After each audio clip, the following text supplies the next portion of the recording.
Mells with Superficial Gallery, and welcome to episode 26 of 31 Days with the King. This is a short series dedicated to all things Stephen King, with a daily upload on one of his works. Now, we'll try our best to incorporate his most popular titles, as well as some of the ones that are lesser known or weren't as well received. So with that, let's get started with today's pick. And, of course, it's another personal favorite of mine, The Dead Zone. Not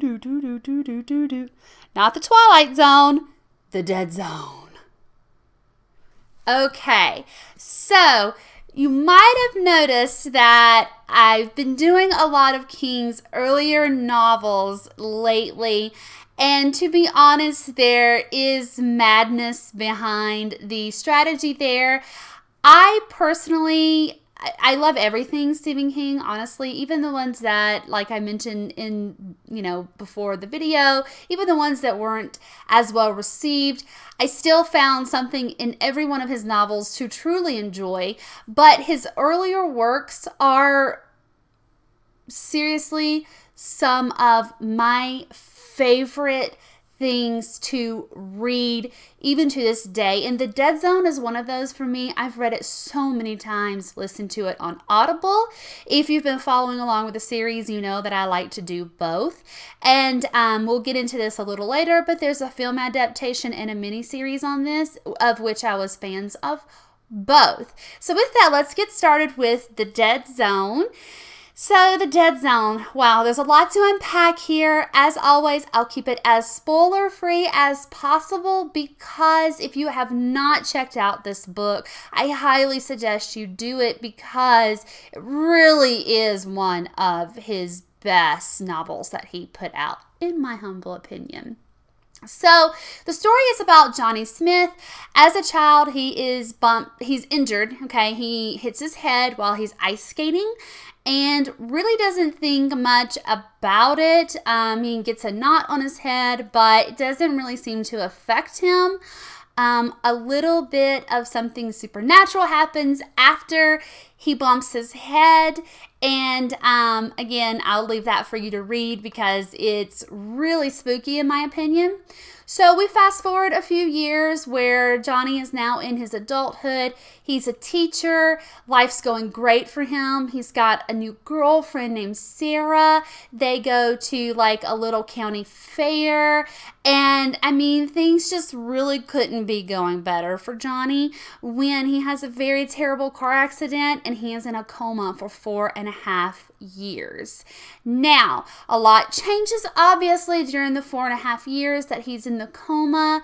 When he comes out of it, the biggest change that happens with Johnny is that he is now what they would consider clairvoyant. So if he touches someone, he can see all the things from their past. He can also see things in the future.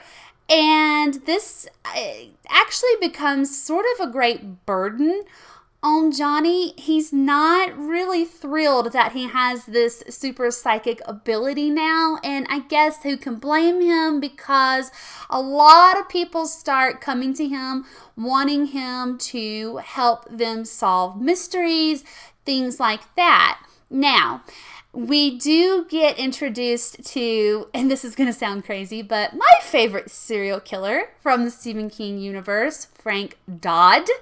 Again, I'll leave that part of the story for you to read, but he is asked by local police to investigate a string of murders by the serial killer, and, who it turns out to be is pretty interesting and what happens thereafter.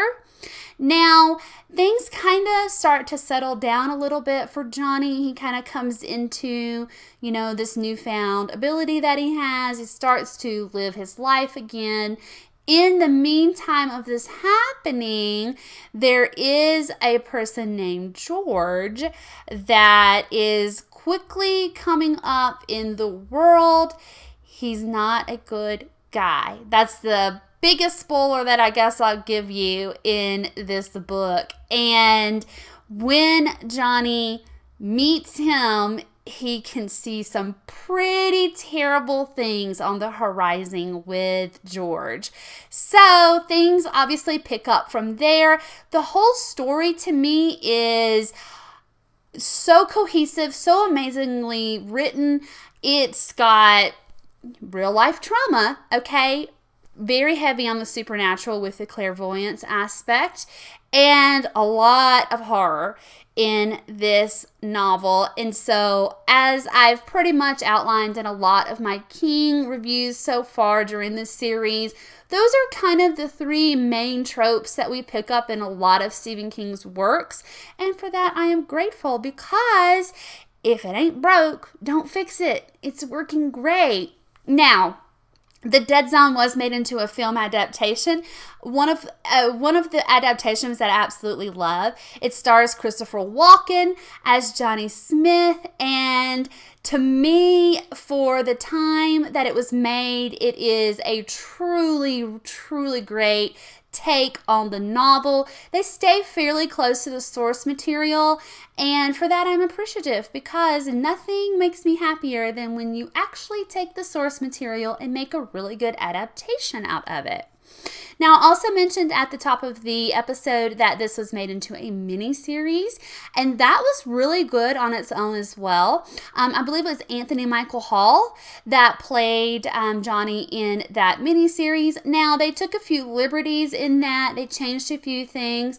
It wasn't terrible, but the film, I think, will always hold a very special place in my heart, because I have a really soft spot for Christopher Walken, okay? I think he's amazing. So if you have not checked out The Dead Zone, please be sure to do that. As always, I highly suggest it, and I'm going to highly suggest any of King's earlier works, because to me, those are true masterpieces of his. I wouldn't be me if I didn't show you the photo in the back, and oh my, y'all, one of my faves. Look at this burly man. Yes. Yes. I love the thick, full head of hair, the beard, the glasses, the stare. Look, is that a little bit of chest hair we see poking out too? Wow. Loving it. So, again, thank you for coming on the Dead Zone ride with me. I hope you have enjoyed this review of mine.